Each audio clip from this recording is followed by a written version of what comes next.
ou héritage se divise en 3 tons, parfois enchevêtrés. Au rez-de-chaussée, on découvre un travail d'archives photo où les personnages historiques d'hier réinvestissent cet immeuble longtemps abandonné. Comme si Tziranan et le général de Gaulle s'étaient donné rendez-vous pour nous narrer les premières heures de l'indépendance par leur poignée de main, ô combien lourde de sens. Ce détournement de l'archive, je pratique depuis un moment, mais ici, c'est aussi l'archive qui me parle, en fonction de ce que je trouve, en fonction des éléments que je collecte, je peux créer certaines pièces.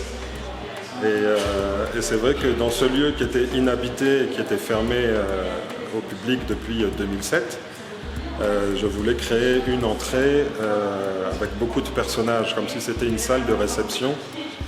Et donc faire aussi sortir chaque personnage de son contexte et donc de pouvoir se faire rencontrer des hommes et des femmes qui ont vécu à des époques différentes.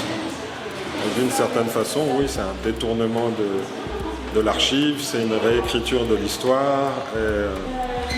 Et j'ai aussi utilisé comme fondement de la fresque qui est derrière nous, la poignée de main entre De Gaulle et Tsiran, qui est le président de l'indépendance, qui est un moment fort, une date historique pour le pays.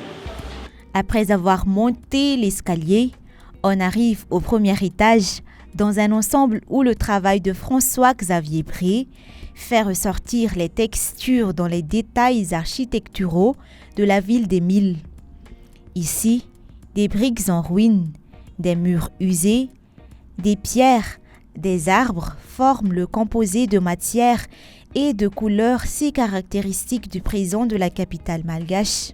Par rapport à d'autres villes que je connais beaucoup plus en Afrique de l'Ouest, Dakar, Abidjan, Bamako, Tana est très très très coloré, donc c'est ressorti en fait naturellement. L'architecture fait qu'au départ toutes les constructions étaient végétales, donc avec le bois, et ensuite le minéral, donc la pierre a été introduite, en tout cas autorisée par la reine, et ensuite est venue la brique de terre cuite avec les missionnaires. Donc l'idée aussi à l'étage c'était de pouvoir lire toutes ces strates de construction qui en fait racontent l'histoire de la construction, du développement de la ville.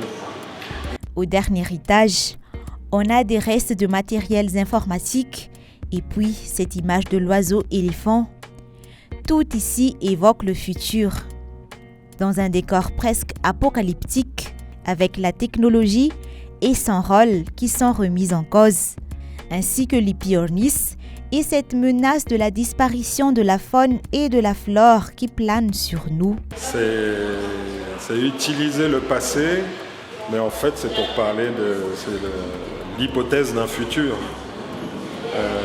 La présence de cet oiseau éléphant qui est endémique de Madagascar, qui est quand même le plus gros oiseau au monde, c'est nous les hommes qui l'avons fait disparaître. Donc on se pose aussi la question avec les ossements qui lui font face, est-ce que ce sont les ossements de cet oiseau ou autre?